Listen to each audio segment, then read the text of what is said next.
jiran dia dapat, nikmat jiran dia dapat. Jadi kita buat ibadat. Sudah tentu akhlak dia. Kita kat Mekah, hati kita bersih tu kan. Mak bapak kita pada tempat yang sewajarnya.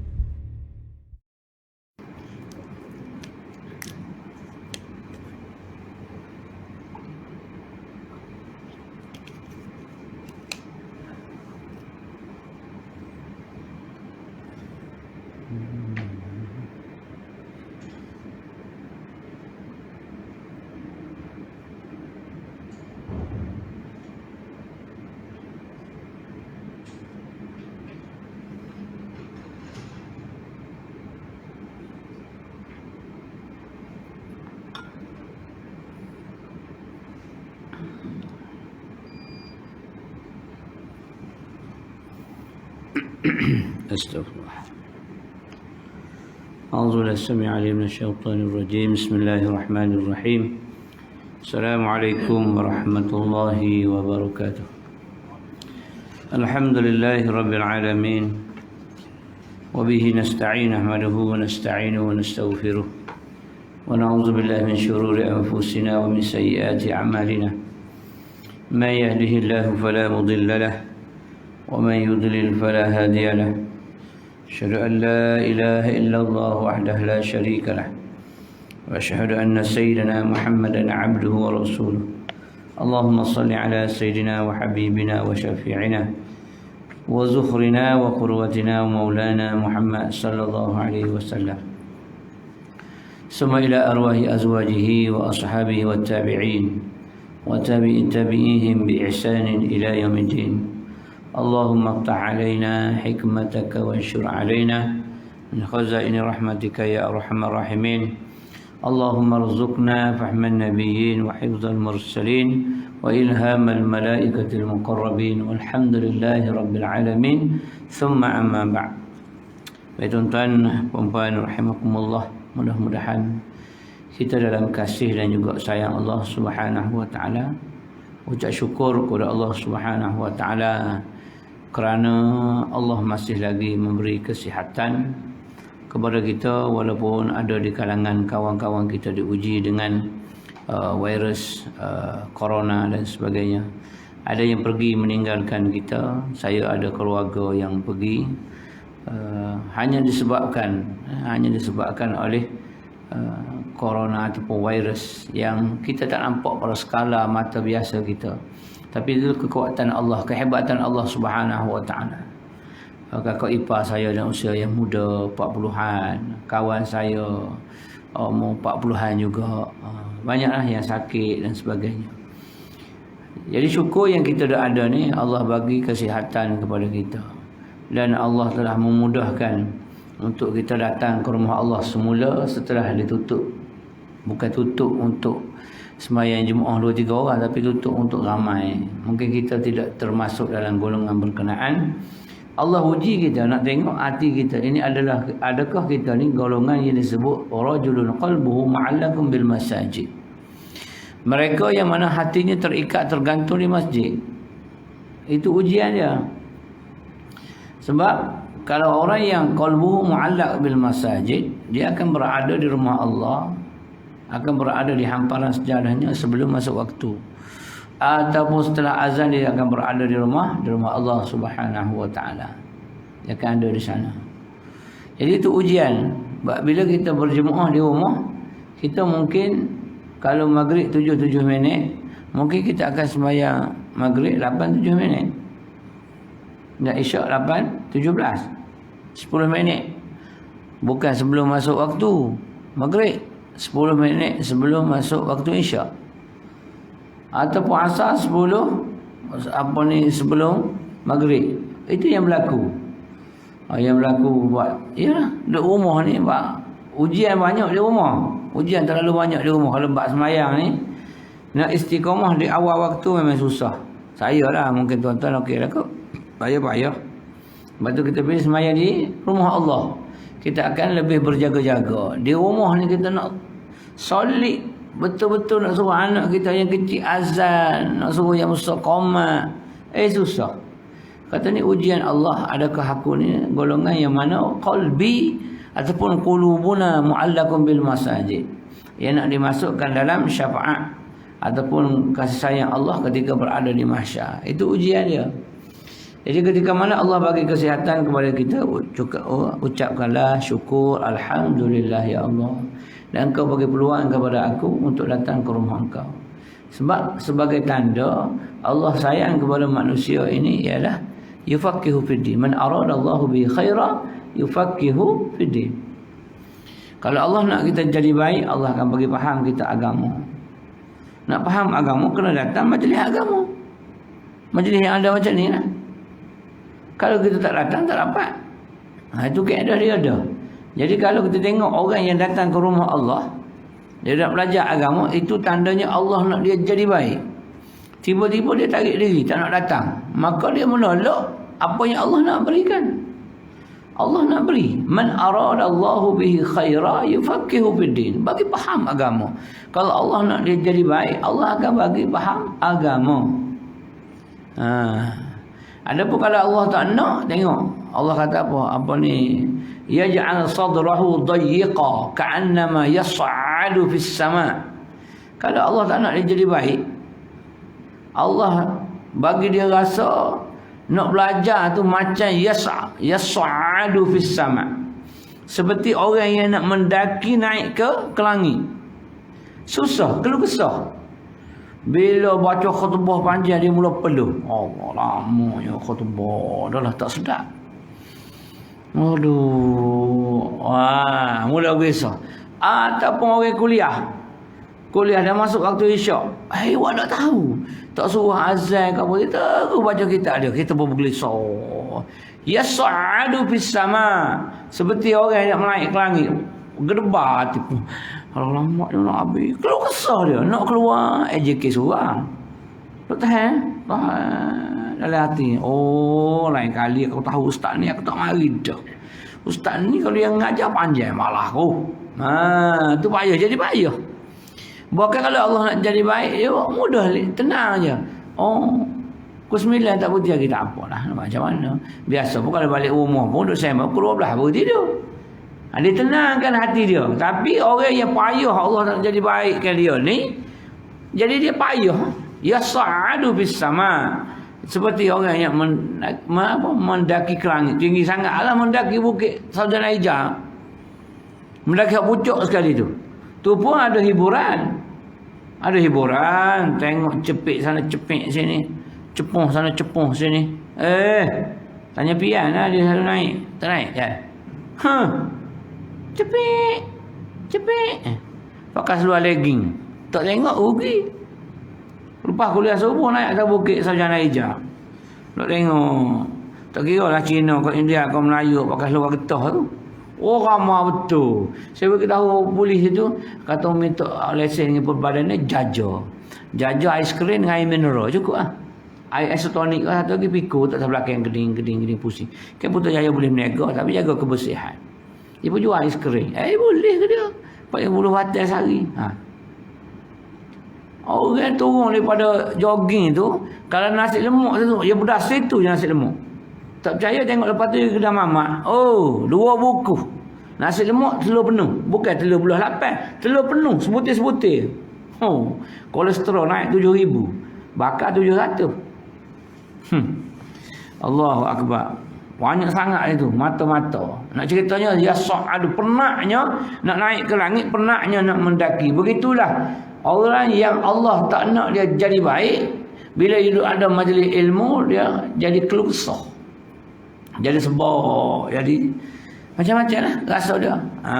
Itu tanda dia. Sebab itu tanda sebahagian daripada bila Allah nak kita jadi baik, Allah bagi mudah kita faham agama. Itu tanda nak jadi baik.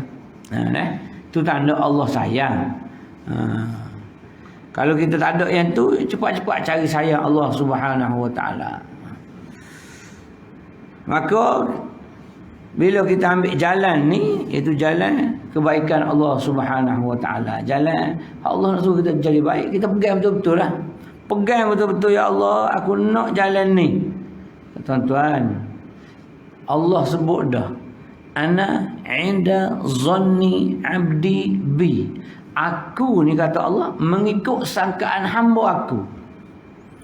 Hamba aku sangka macam mana, aku akan ikut sangkaan. Kalau dia sangka baik, aku baiklah.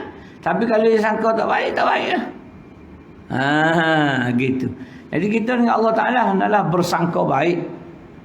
Allah bagi ujian sangka baik, Allah bagi nikmat sangka baik. Sebab dua-dua, nikmat kekayaan, nikmat kesenangan, nikmat itu ujian. Ujian Allah dengan kesempitan rezeki, payah, sakit, demam juga ujian. Dua-dua itu adalah dua ujian yang Allah datangkan kepada hamba-Nya, berbeza bentuk sahaja, tapi dua-dua ujian. Orang kaya ada ujian dia, duit menggunung banyak dia, payah nak sedekah, payah nak keluar zakat. Ujian bagi dia. Bagi kita yang tak perlu keluar zakat, kita tak ada ujian. Ujian kita adalah kepayahan. Kita nak makan udang galah ada besar-besar, ni payahlah kita. Lobster payah nak makan. Makan ayam kampung masak lemak, cili api. Hari ni saya makan melawak orang ni. 3 ketul, daging sikit, sayur 2 jenis. Ulai budu. Makan 4 orang, RM88. Kemah kata, sedap makan. Kita tak boleh makan pedas, makan isi saja. Hebatnya kata. Ujian kita mungkin kita yang boleh makan harga RM88. Orang lain gaji rendah lagi tak boleh. Masing-masing ada ujian. Engkau kaya, ada ujian kaya engkau. Aku susah, ada ujian susah aku. Jadi masing-masing adil di sisi Allah Subhanahu Wa Taala. Itu keadilan Allah. Allah uji macam-macam. Takut nanti kita yang tak berapa ada marahil ni, Allah uji dengan kekayaan nanya kita. Lemah nanti kita. Sebab tu berdoalah dengan Allah Subhanahu Wa Taala, ya Allah, kau nak uji aku, ujilah, tapi jangan uji aku dengan ujian yang aku tak mampu untuk lalu. Tak mampu kita nak lalui. Ustaz duk baloh dalam YouTube, ujian. Lepas tu Ustaz tu nak tembak Ustaz tu nak tembak Ustaz tu, tak keluar gambar yang tak sepatutnya keluar. Walaupun mu nak marah kat dia, walaupun benar sekalipun, kalaulah benar seorang itu buat benda-benda maksiat, bentuk lucuh dan sebagainya, tidak sepatutnya bagi seorang agama nak dedahkan aib orang. Tak sepatutnya. Mu nak tembak dia sekalipun, tapi tengoklah tembak macam mana.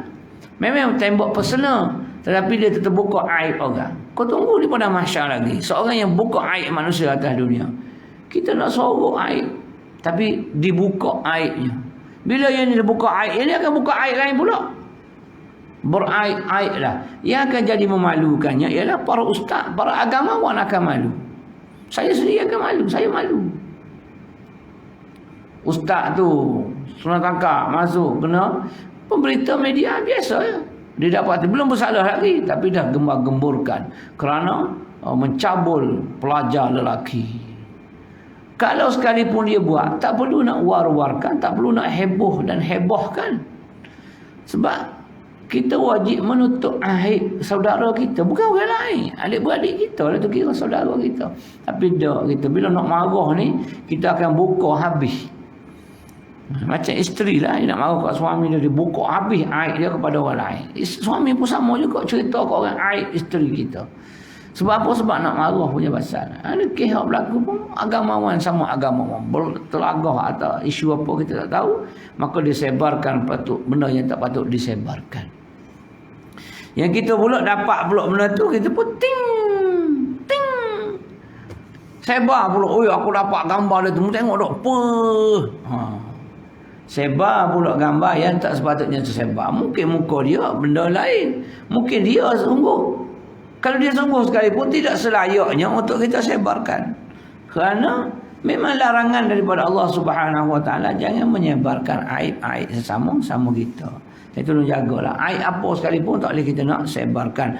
Apatah lagi gambar-gambar yang tak senonoh, yang tuan-tuan dah tahu tu, sama juga. Tolong jaga baik-baik. Takut nanti apa yang kita buat itu mengundang kemurkaan Allah Subhanahu Wa Taala. Allah murka, tambah pula lagi SGR ada semula pula. Tak boleh keluar daerah lah apa. Allah murka pada muka kita. Jadi tolong jaga baik-baik. Habis saja tak ada habis. Reda sikit waktu timbul pula isu-isu yang agak-agak panas, yang boleh merosakkan hubungan kita dengan Allah dan juga hubungan kita dengan manusia yang lain. Baik. Qala al-musannif rahimahullahu taala wa nafa'ana wa iyyahu bi ulumihi fid dharain tsumma amin. Dalam kitab ni kita masih lagi dalam syarah hikam jilid yang pertama. Saya tanda dulu 6 hari bulan 4 last. Betul ke tidak? Wallahu a'lam. Ada yang terbaru lagi. Jadi tajuk yang berikutnya ialah kata-kata hikmah yang ke-26. Berserahlah kepada Allah sejak awal pekerjaan. Betul Jadi insya-Allah kita akan baca pada minggu yang pertama ni kitab ni, sebab kata ada nak belajar fardu ain. Saya akan bawa pada minggu yang kedua, Selasa, kitab fardu ain. Yang ni kita belajar tasawuf. Kita belajar tidak mendalam sangat, kita ambil nipi-nipi. Sebabnya dalam kita bersyariat pun kita kena bertasawuf. Tasawuf ni ilmu hati. Dalam hadis mal iman wa mal islam wa mal ihsan. Ihsan itulah tasawuf, ilmu hati. Sebab kita boleh ikat manusia dengan zahir dia, kita boleh ikat, tapi hati tak boleh ikat. Kita boleh tarik orang untuk duduk dengan kita, nampak macam suka kat kita, boleh. Eret duduk dekat kita macam suka, tapi hati dia mungkin jauh. Hati dia mungkin tidak duduk kat kita. Kita nak ikat hati dia sekarang ni. Ilmu tasawuf ni ilmu nak ikat hati. Kita boleh sembahyang, kita boleh makan, tetapi makan tasawuf dengan makan syariat lain. Makan tasawuf, sembahyang syariat dengan sembahyang tasawuf ataupun hakikat lain. Dari segi perbuatan tunduk bangga itu dari segi syariat zahir, tapi hakikat sembahyang tu kita tak nampak.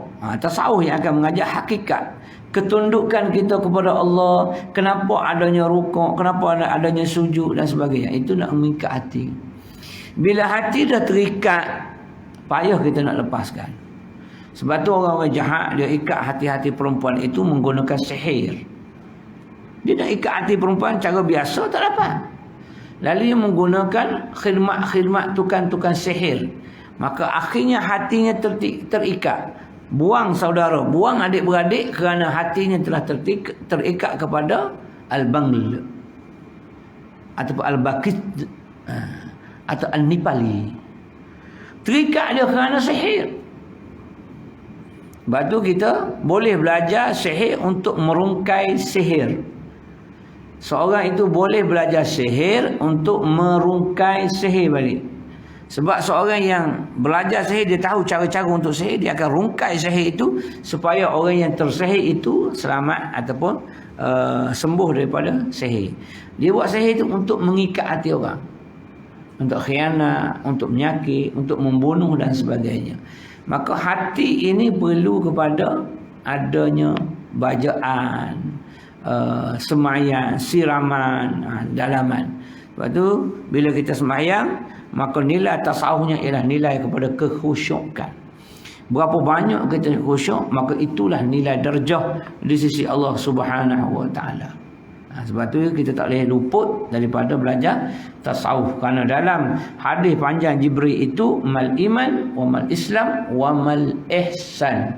Al ihsan an ta'budallah ka'annaka tarahu fa in lam takun tarahu fa innahu yaraka. Ihsan itu ialah kamu menyembah Allah. Menyembah Allah perbuatan zahir syariat.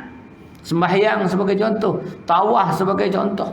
Tapi anta'budallah ka'annaka tarah. Seolah-olah engkau nampak dia. Menampak Allah. Fa illam takun tarahu. Kalau kamu tak nampak dia, memang kamu tak nampak. Fa innahu yaraka. Engkau kena yakin dia melihat kamu ketika itu. Itu namanya ihsan. Bila dia melihat kamu, kamu akan buat yang terbaik. Sebab dia yang nak menilai sekarang. Kalau kita ada majikan sebelah kita, tercongok majikan ada. Adakah kita buat kerja sambil lewat? Tak. Handphone pun tak pegang. Sebab majikan ada sebelah. Kita buat kerja kita. Orang sedang nazir, sedang monitor. Berapa loh ni? Satu siap, dua siap, tiga siap, memo. Sebab nazir majikan ada. Cuba tak ada orang. Bukan keypad ni, keypad telefon. Duk main WhatsApp, keting, keting. Tarik sikit. Allah masuk pula WhatsApp. Ajak makan tengah hari pukul 11. Aduh, kita ada kerja. Aduh. Boleh kat mana? Sebab tak ada bos. Tapi bila kita yakin, percaya betul-betul Allah yang Maha melihat, maka kita akan buat sebaik-baik. Bila kita yakin. Sebab itu dalam kitab Hidayatus Sibyan fi Ma'rifatil Iman wal Islam telah menyebut di sana, kata dia, haqiqatul ma'rifah al-jazmu mutabi' lil haqqi an dalilin. Hakikat ma'rifah, hakikat kenal itu ialah bermula dengan al-jazmu. Jazim, putus. Mana kepercayaan yang putus kita kepada apa juga. Tak kira lah pada Allah, kepada makhluk, tapi jazim. Jazim ni putus. Putus ni tak ada dolak dalil dah, putus dah. Keputusannya adalah begini. Hakim kata, keputusan hakim adalah muktamad. Jadi al-jazmi itu adalah muktamad, tak ada dolak dalil. Cumanya dalam mahkamah tu sebarang rayuan boleh dirayu. Yang ni tak ada. Jazim ni putus. Macam putus kaca, putus tulang patah tu, dia tak akan bersambung. Tu maksudnya. Jazim tu hakikat makrifah, hakikat kenal. Jazim mutabi' lil haqqi. Jazim tu pula mutabi' lil haqqi. Mutabi' ni sepakat. Lil haqqi, dengan kebenaran yang kita percaya dengan dia. Kita kata well ni smart. Smart. Kau smoke. Smoke rokok smart. Encem. Sado. Sado kata. Orang kata mutabi' lil haq ada. Adakah dia tu memang mesh tak dengan apa yang kita dakwa tadi? Oh sungguh mutabi' lil haq. Kita kata dia sado tapi cekeding. Satu je. Sado mengatakan apa? Kumai bahan kecil manis, nyakit lelah ni. Jalan apa? Bukan sado tu soda. Maka tidak mutabik lil haq. Tidak mutabik. Tidak sama dengan apa yang kita dakwa. Kita kata dia handsome, one handsome. Mana mutabik lil haq ada? Tengok. Alah setara tu handsome dah. Tapi tengok tu, Allah, macam Nabi Yusuf. Orang kata Nabi Yusuf ni cantik. Orang kita tengok memang tak nak kata apa. Sekarang ni siapa janda ke anak dara, pelakon comel-comel. Tak nak nampak. Dulu ni lupa, belum jadi bini orang. Wida. Tak nikah dia. Dengan budak tu. Nikah dah. Bunyi kabar nak. Saya boleh bayar 1 juta sebulan. Kaya betul budak tu, campur duit tu. Bejak tu. Kalau campur mari sini budak. Tak juga campur begitu je. Basah sungguh. Kelantan tu budak tu tak? Nama apa budak tu? Tak payah sebut dah. Aku pun tak ingat. Katalah comel sungguh. Bila sebut dia comel, boleh kata satu alam ni kata dia comel. Kita sebut siapa pelakon Hindustan, Prita Zinti, comel tak? Hak ada lesu pipik dalam. Muka bulat putih, senyum lesu pipik. Comel tak? Kurang lagi. Apa dia lagi? Maduri tua dah. Michael Jackson mati dah. Tak kira lah siapa kita kata hebat dia, kehebatan dia tu setara ke tidak dengan apa yang kita sebut. Itu mutabik lil haq. Kemudian andalilin, ada dalil pula. Dalilnya apa? Mu tengok. Dia sado, dia kuat. Mana bukti dia? Dia boleh akak kereta senang-senang. Akak.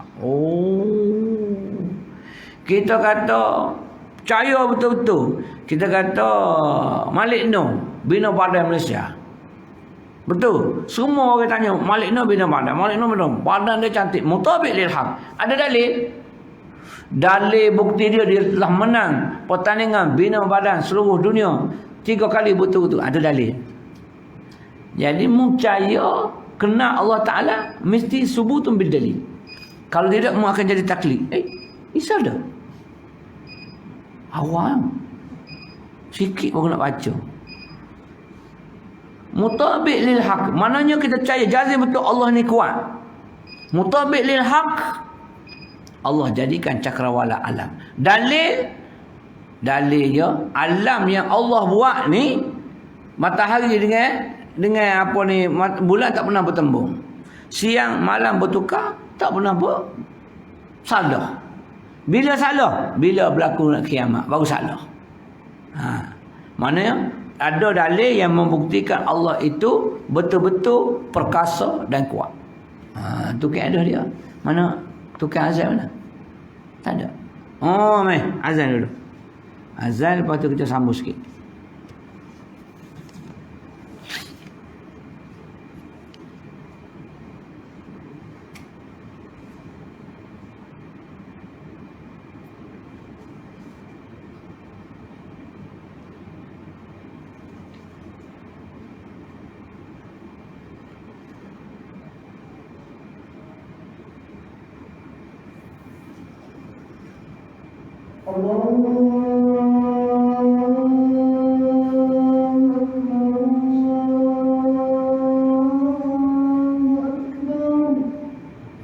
Allahu Akbar.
La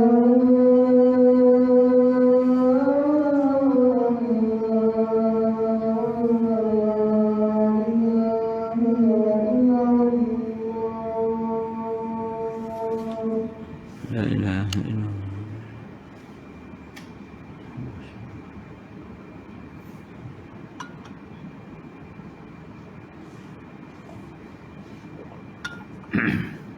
Baik. Kita ambil 10 minit lepas setengah kita berhenti. Ambil waktu azan dan iqamah.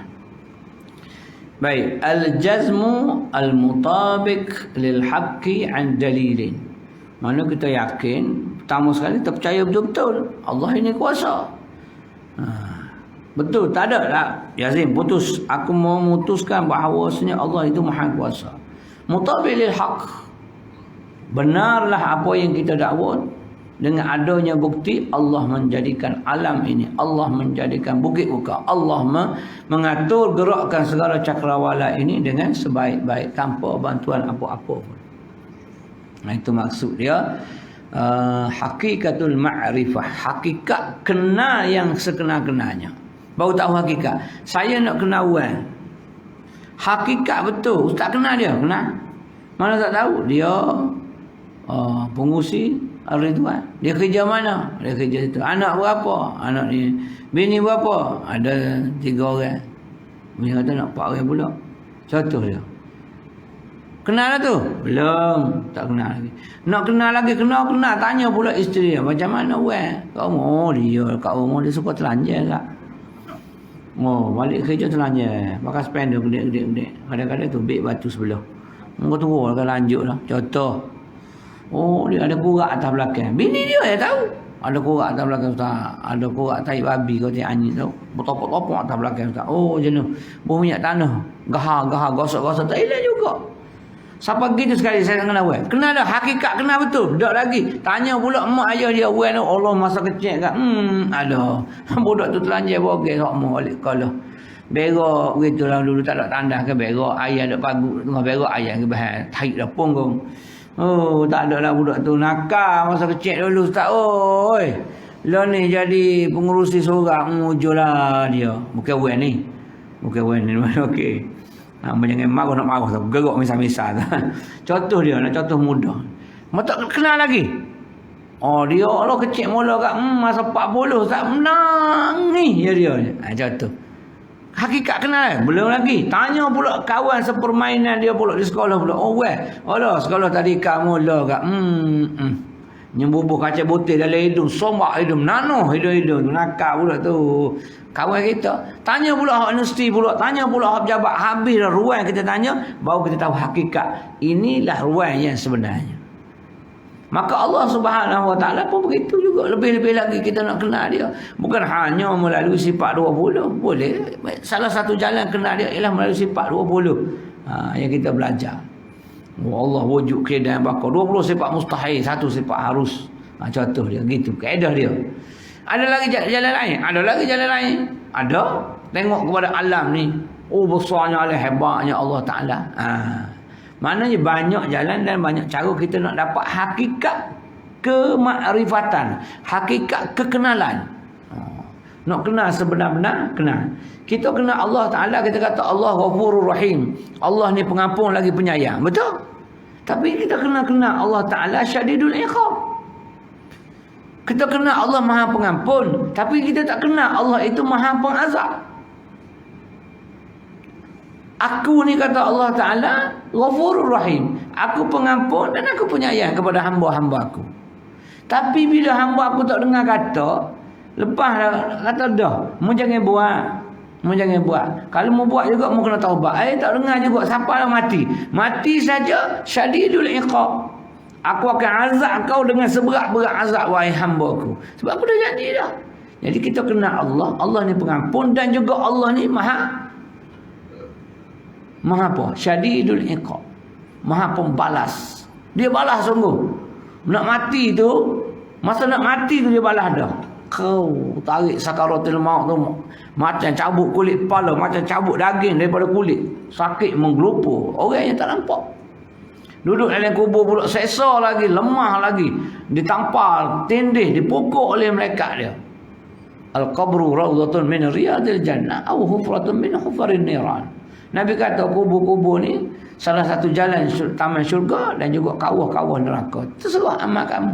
Bermula daripada sakaratil maut sampailah masuk syurga ataupun neraka. Allah syadidul iqab. Kena-kena dia tu. Jangan kita ambil Allah Maha Pengampun saja. Tu baru kita kena betul. Oi, Allah jangan. Kalau dia azab dia balas kan. Oh, sakit tak. Sakit mu je ke sakit sampai bila-bila. Nyala kulit nyala hangu. Saling. Badalna juludan akhar. Kami akan gantikan kulit yang hangus dengan kulit yang baru. Bila kulit baru dia akan rasa perasaan baru. So sakit baru, nyala lagi terbakar hangus. Kopek ini tumbuh kulit yang baru lagi sampai bila-bila sehingga habis dah dosa yang kau buat dulu, yang kau sombong dengan Allah Taala, tak nak taubat, tak nak balik semula kepada ajaran agama. Tu dia. Jadi kita kenal Allah macam tu, barulah kita benar-benar rasa aku kalau aku buat macam ni Allah azab aku. Aku tak boleh buat. Sebab dia kena Allah sebenar-benar kena.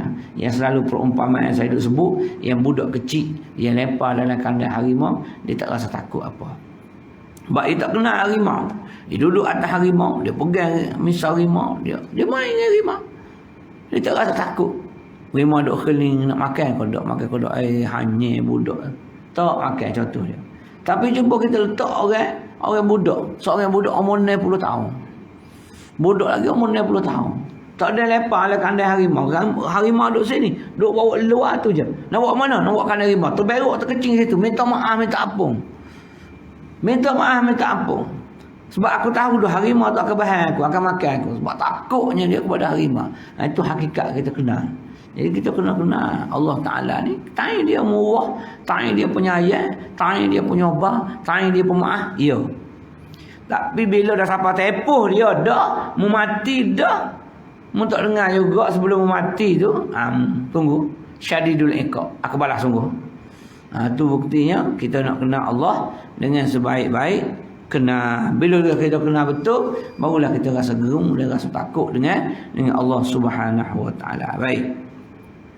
Min alamatin nujhi fil nihayati ar-ruju' ila Allah taala fil bidayati. Ini hikam, kata-kata hikmah yang ke-26. Min alamatin nujhi fin nihayah. Daripada tanda kejayaan seseorang fin nihayah, pada kesudahan. Berjaya ataupun tidak seorang, pada kesudahan apa yang dia buat. Mana tanda dia? Ar-ruju' ila Allah Ta'ala fil bidayah. Sebelum dia buat satu pekerjaan itu, dia telah merujuk kepada Allah. Fil bidayah. Dia telah merujuk kepada Allah Ta'ala pada permulaan kerja dia lagi. Itulah sebagai tanda alamat kejayaan di akhir. Bila pada awal-awal lagi dia telah merujuk kepada Allah, merujuk kepada Quran, merujuk kepada hadis. Aku boleh ke tak nak buat perniagaan ni tengok apa ni perniagaan dalam Islam. Satu tengok patuh syariah ataupun tidak. Satu dia belek. Dia tengok, okey betul ini patuh syariah, aku akan buat begini, tak ada riba, tak ada apa ni kapitalis semua sekali. Dan bila dia berjaya, itulah kejayaan yang sebenar dalam perniagaan ni sebagai contoh. Tapi kalau tak rujuk daripada awal, tak rujuk kepada Quran, adakah dia halal, patuh syariah ataupun dia berjaya. Tapi itu bukan hakikat kejayaan yang sebenar. Dia dapat untung dalam perniagaan dia jutawan. Tapi jutawan dia hasil daripada sumber yang haram. Sebab pada peringkat awal dia tidak merujuk kepada Al-Quran dan juga hadis. Maka kejayaan dia itu bukan kejayaan yang sebenar. Pada hakikat kejayaan insan. Dia gitu. Itu maksud dia. Min alamatin nujhi fin nihayati ar-ruju' ila Allah Ta'ala fil bidayati. Mana apa-apa yang kita buat pada awal lagi perbuatan kita kena merujuk kepada Allah Subhanahu wa taala, rujuk kepada Quran, rujuk kepada hadis. Apa juga kita nak buat, kena rujuk situ dulu. Kita nak buat Maulidur Rasul sebagai contoh. 19 hari bulan, hari cuti. Katalah sini, Ar-Ridwan nak buat. Rujuk kepada Al-Quran. Rujuk kepada hadis. Tengok Al-Quran. Oh, tak ada cerita. Oh, tak ada cerita ni. Sebab kita tak nampak Quran cerita. Apa ni Maulidur Rasul. Tak ada. Oh, sebab kita tak faham. Maka kita kata, tak boleh buat. Bid'ah, sesat masuk neraka. Tengok dalam hadis. Nabi pun tak suruh buat. Oh, sesat masuk neraka. Tak buat. Bila tak buat, generasi kemudian anak-anak kita ni, tak ada apa. Maulidur Rasul, hari lahir Nabi ke apa ke, dia buat tak tahu. Biasa je cuti. Oh, ya, berdu pergi patah. Sebab tak ada apa. Tapi kalaulah kita buat, kita boleh sanggup sangat duk buat sebab ayah bonda kita, tok nek kita atas lagi, tok guru kita dulu buat sampailah kita dewasa tu duk buat Maulidur Rasul. Hasil daripada ajaran dia itulah menyebabkan kita sayang untuk tinggal Maulidur Rasul. Tapi anak-anak kita yang tak pernah tengok sambutan Maulidur Rasul ni, dia rasa malah. Nah, ibu tu rujuk Quran tak ada. Al-Hadis pun tak ada Maulidur Rasul. Siapa kata tak ada? Kalau Allah, innallaha wa malaikatahu yusalluna 'alan nabi ya ayyuhallazina amanu sallu 'alaihi wa sallimu taslima. Nak letak kat mana? Sesungguhnya Allah dan malaikatnya berselawat kepada Nabi sallallahu alaihi wasallam. Wahai orang yang beriman, selawatlah kamu kepada dia. Nescaya kamu akan selamat bila mana aku berselawat kata orang yang selawat kata dia Muhammad. Allah dah sebut dalam Quran. Nak kata apa lagi? Bila? Tak kira lah bila-bila. Kita nak buat pada hari lahir dia. Hari lahir kita selawat, cuma pada hari lahir itu kita lebihkan lagi selawat. Kita kumpul ramai-ramai. Sebab kita seorang-seorang kita malas selawat. Maka kita kumpul bersama adik-beradik jiran-jiran tetangga kita. Kita berselawat ramai-ramai. Sebab berdalilkan apa yang Allah firmankan. Selesai. Satu, kita dah rujuk. Maka akhir nihayahnya nanti, kejayaannya ialah kita dapat menghasilkan selawat pada hari berkenaan sebanyak 1000 kali. Satu kejayaan yang besar bila kita merujuk pada awal itu daripada kepada Allah dan juga Rasul. Tengok kepada hadis. Hadis tak ada suruh apa ni, suruh sambut Maulidur Rasul, hari lahir Nabi. Nabi tak suruh pun. Ya. Tapi Nabi suruh selawat. Man shalla alayya marra sallallahu alaiha biha asyarah. Man shalla alayya asyarah sallallahu alaihi biha mi'ah. Wa man shalla alayya alfun najata minan nar. Siapa selawat aku sekali, Allah selawat 10. Siapa selawat 10, Allah selawat 100. Siapa yang selawat 1000 kali, najata minan nar. Engkau bebas daripada api neraka. Bukankah itu arahan, saranan dan galakan? Cuma Nabi tak cerita bila. Kita nak buat pada 12 Rabiul Awal. Apa masalah? Tak ada masalah kan? Siapa kata tak boleh?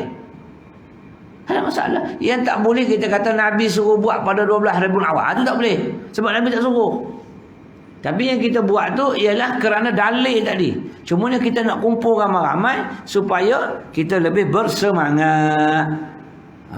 Tu kaedah dia. Ini dia kata Nabi tak buat bid'ah sesat. Nabi buat tak sesat. Hak pakai emas tu. Tu pakai emas tu. Nabi tak pernah buat tu sesat bid'ah masuk neraka belaka pakai emas malam ni. Aku tak syurga. Duk jauh-jauh semaya. Nabi tak buat. Oh, neraka sebab benda baru. Aku tak, sebab aku tak imej. Aku imej sorang-sorang apa. Batu ni kena guna akal. Ini sikit orang kata, sesak masuk aku, kita pun tak boleh sesak masuk neraka. Talqin tak boleh baca sesak masuk neraka, Nabi tak buat. Talqin tu ada apa? Dalam talqin tu ada nasihah. Al-Islam dinun nasihah. Nabi kata Islam tu agama nasihat. Nasihat lah. Jadi kita nasihat. Ketika dia kubur, apa masalah dia? Kita baca Quran dia kubur, apa masalah dia? Tak ada masalah. Bid'ah sesat. Kalau aku kata Nabi suruh buat talqin, ya bid'ah sesat. Tapi aku nak pergi baca, nak nasihat orang yang hidup. Aku nak pergi baca Quran. Apa masalah dia? Cuma tempat dia kubur, bukan najis. Ada masalah? Tak ada masalah. Maknanya kamu salah faham. Apa yang aku pegang daripada ahli sunnah, itu yang betul. Tapi kamu wahai Wahabi salah. Itu keadaan dia. Jadi Maulidur Rasul nanti selawat banyak-banyak. Kumpullah seramai mana yang boleh dikumpulkan mengikut SOP yang Jawi bagilah. Jangan buat mana-mana pula duk rapak-rapak semua sekali nanti balah pula boleh mari pantauan sebagai kena saman dalam pasal-pasal. Duduk dalam penjara ke tapi selawat. Oh dia kata tak boleh berdiri, duduk. Dia kata tak boleh duduk, menegak. Habis kena selawat juga. Tak kira tak boleh. Qu'udan wa ala junubi. Sama ada duduk, sama ada berbaris, sama ada menyengging. Aku nak tetap juga aku akan ingat zikrullah, ingat kepada Allah. Apa masalah dia? Ahli sunnah kaji lama dah Wahabi ni baru je. Tapi kita nampak mudah kan? Mudah kita pun ikut Wahabi. Jadi 19 bulan dah cuti tu. Jadi kupu. Malam tu panggil lah siapa ceramah dan sebagainya, isi pengisian dia. Dalam tu ada baca Quran, suruh anak-anak kita baca Quran sikit dengar. Lepas tu pandai Barzanji baca kitab Al-Barzanji, Syekh Abu Ja'far Al-Barzanji baca sikit riwayat hidup Nabi situ. Kemudian selawat ramai-ramai. Lepas tu ada orang derma makan pula situ pula buat apa? Bubur lambuk kambing. Contoh dia panggil lah hak tabligh tu mana? Habis dah. Outstation 19 bulan outstation juga luar negara tu. Tak kira lah, mungkin ada orang akan nak bagi makan dan sebagainya. Tu maksudnya kita buat sambutan tu mesti ada kebaikan yang banyak. Jadi pakat-pakat lah kita buat, sama ada rumah ke lebih-lebih lagi di masjid surau. Tak kira lah arahan orang tak arahan, habis aku nak buat dalam keadaan duduk pun tak apa. Orang kata nak berdiri, tak nak bergarak, tak boleh bergarak, biarlah. Tapi duduk dalam keadaan penjarakan, kita selawat ramai-ramai. Photostat. Orang photostat pula, dia derma pula. Orang selawat pada Nabi pula, ambil selawat. Dengar pula sikit riwayat hidup Nabi SAW. Itu pengisian kepada Maulid Rasul. Tak boleh kata tak boleh. Sebab apa? Sebab di situ semua ada. Selawat ada sunat, nasihat ada sunat, baca Quran sunat. Semua benda sunat. Beri makan ke orang pun sunat. Muakkad lagi. Nak apa lagi? Jadi tengok pengisian. Kalau kata Maulid Rasul tu ada karaoke, ada berjoget ke apa, tak boleh lah. Nak campur aduk laki perempuan tahlil tapi campur aduk laki perempuan. La ilaha illallah, la ilaha tak khabar peluk bini orang, bini kita bini orang, tak boleh. Kalau benda macam tak boleh. Tapi yang ada itu baca Quran selawat. Kemudian tahlil ada, tahmid, baca doa, makan pula orang sedekah, maka dia dah lebih baik. Itu dia lah jalan-jalan ahli sunnah. Wallahu alam. Nanti kita fardu ain, nanti ustaz bagi tahulah kita apa yang kita akan bawa untuk sama-sama kita memperelokkan lagi fardu ain kita. Bukan tak pandai, memperelokkan lagi. Di samping kita syarah hikam kita ni, kita akan teruskan, dan minggu yang kedua kita akan baca kitab fiqh insya-Allah. Wallahu alam. Aqulu qawli hadza wa astaghfirullahalazim wa lakum. Assalamualaikum warahmatullahi wabarakatuh.